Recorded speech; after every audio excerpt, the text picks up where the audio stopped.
All right, what up, YouTube? It's the Nice in here back with another video, and this video is gonna be about to becoming great. It takes time. From pulling from is my own life, and just I think younger people have a problem with this. I know I have, and from me, I think everybody want to grow up fast. You grow up fast, and you realize like, dang, you want to go back. Now you don't want to go back, but you miss the liberty and just the freedom of just being a kid, where you don't got to worry about responsibilities and things like that. But me personally, I always just I wanted to be an adult just so I can really live the life I wanted to live and just have the freedom I really want and really want to accomplish anything that I really wanted to accomplish.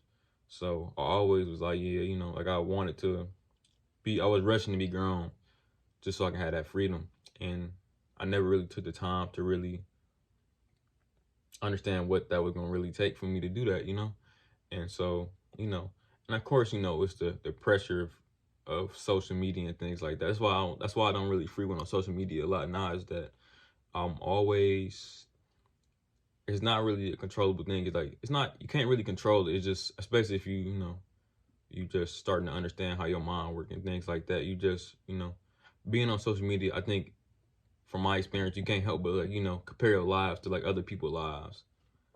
And I had to understand that I couldn't do that. Like I said, they say like comparison is the thief of joy. And when I would go on social media, especially like with people I went to school and things like that, I see myself like, dang, like, they,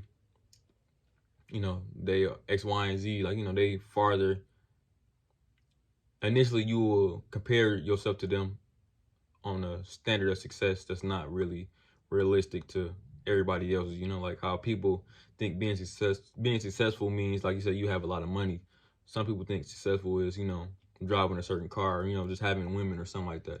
And that's not how success is measured realistically. Realistically, success is measured by a worthy ideal that I think Earl Nightingale said, a worthy ideal, an ideal that you find worthy, And let's say some people may find success in just being a teacher.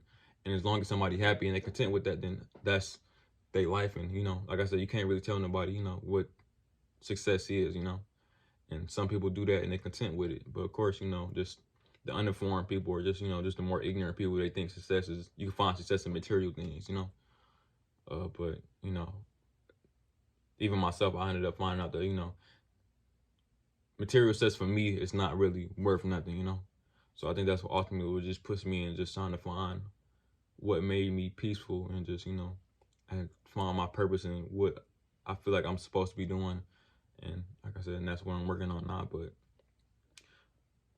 you just want to be perfect. You want to be successful, and you see other people and you're like, oh, let's say they driving all the nicest cars, and you're like, dang, like I'm still taking the bus, or I'm still walking to work and things like that. And you start to feel inadequate, and you start to think very negative about yourself. And in some circumstances, people may, that may cause people to, to really start working hard for it. But for a lot of cases, people turn inwardly and just, start to loathe and start to just really not really do their best to really get themselves out of whatever situation they may be inside of. Like me, I have to, most cases when I be on it, I tend to, I feel some type of way about it. I have, like, think it's comparison to joy. So I feel like, oh dang, like I'm not doing enough. So usually I start to do extremely more than, just because of, maybe emotion that was brought up because I'm looking at somebody else doing it. And of course, I think doing more work is a positive reaction to it, but at the same time, it's not really positive because basically, it's a battery getting put in my back to do something for a result that's not really in line with my goals or my path, like everybody got their own path and everybody got what they're supposed to be doing. So me, the fact that I'm working hard, yeah, that's good, but I'm doing it for the wrong reasons.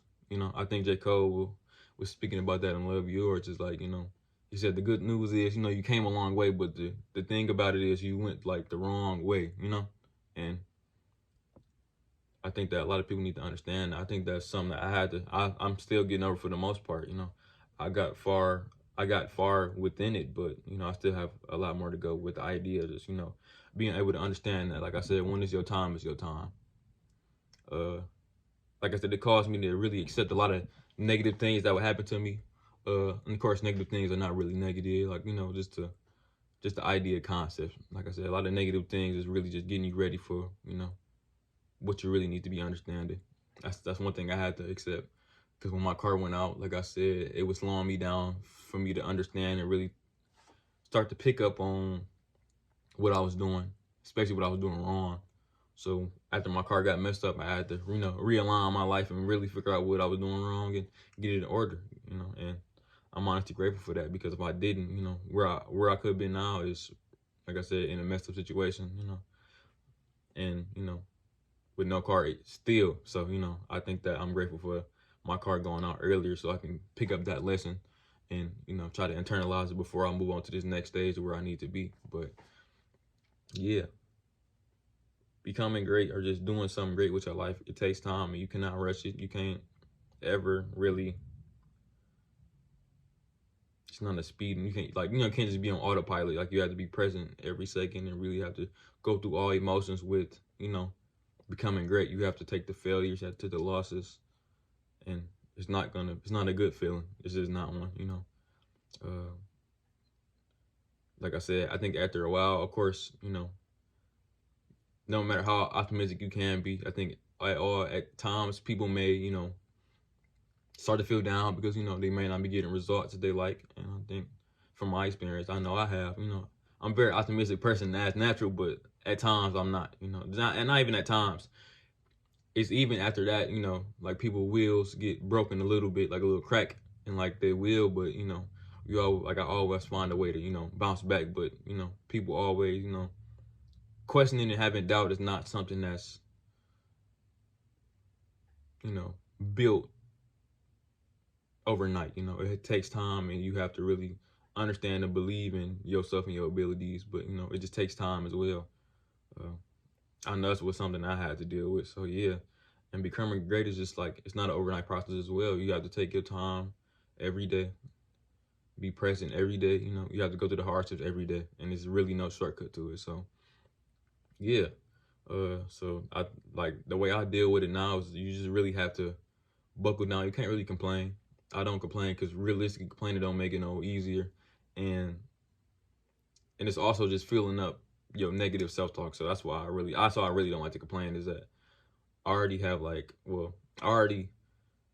think when I found out that your thoughts really create your reality, you understand that it makes you want to watch your thoughts and what you say to yourself, because even the smallest thing, can manifest in the future because of what you said.